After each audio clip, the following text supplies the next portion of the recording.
Alright, so here we are again, and I want to introduce a lady who used to work for George Hiram Walker Bush, President of the United States. She was Undersecretary of Housing, and she was in charge of the Federal Housing Commission. And I'll let her. There's 9 clips in this series of tapes, and she'll introduce herself, and she'll tell a little bit about her background. I'm presenting her as we start studying what banking is, because the issue of having a San Francisco County bank that's a sovereign bank that's owned by the people of the County of San Francisco, this is so critical. We have 3,141 counties. Every county needs its own sovereign bank. We have 50 states. Every state needs its own. We need a state bank of California. We have a state bank of North Dakota.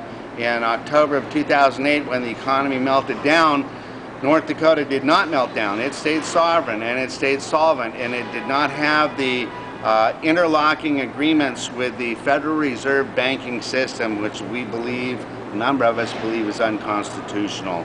Article 1, Section 8 of the Constitution of the United States does not give the Federal Reserve, a private corporation, or power over our currency and setting the values thereof. And so we're going to talk about what money is. And there's a whole a couple of clips that I want to run through on money, and I'm going to introduce you to a trainer on what money is, so we can all get up to speed on that.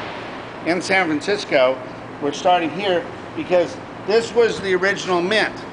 And we're going to take a look at this little plaque here for a second, because this is the site of the first United States branch of the mint. And this was set up in 1854. Now, corporations did not have a lifetime, unlimited lifetime at that point. This is pre-1861. This is pre-federal income tax. This is real stuff. This is where California is called the Golden State, because of the gold in the ground, not just the gold in the sunshine. So now here at the mint, this old building, this is what's left of it. If you back up, you can pan to the building, Yano, and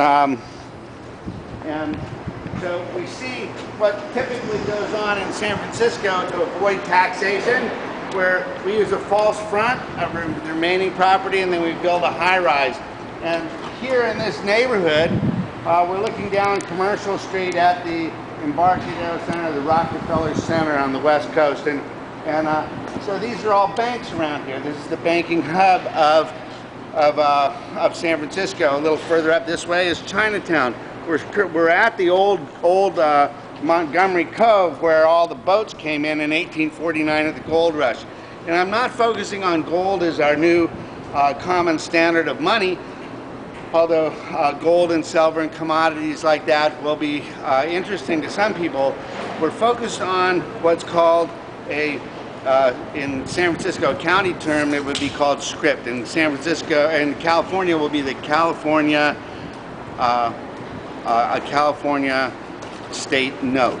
It'd be like a United States note, only it would be printed by the state of California and backed by the government of California. That's all of us. In San Francisco, we're talking about setting up a unique bank that's owned by the people of San Francisco as a sovereign bank, so that we don't have to bank with Wells Fargo, Bank of America, and all the other banks. And what we're going to do is, instead of having a centralized banking power, we're going to decentralize, and we're going to take control of the money locally in our own economy.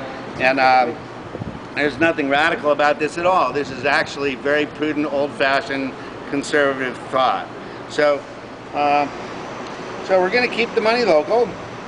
I'll give you an example. When you take a loan out, you put your money in the bank, and maybe they give you a 2% return, and the money goes to New York. But if your friend gets a credit card from that same bank, that bank charges them 15, 20, 30% interest. So that profit stays in New York.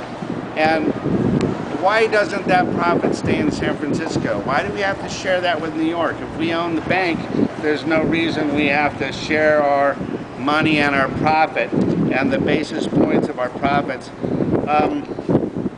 So Ms. Fitz is going to go through the whole deal on what physical equity is, what financial equity is, and how we're going to stop the stealing and the theft of our wealth by other people.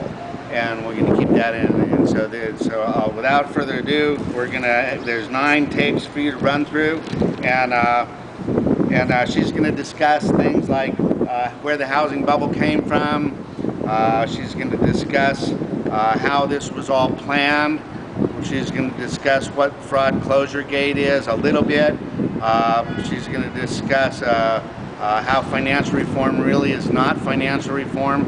And I'm going to close my little opening clip with the idea what we are about to implement is financial reform in the United States of America. We're going to do it county by county. We have 3,141 counties to establish banks in, and we're going to set up the cookie cutter or the pilot project right here in San Francisco for the other counties in the United States to replicate.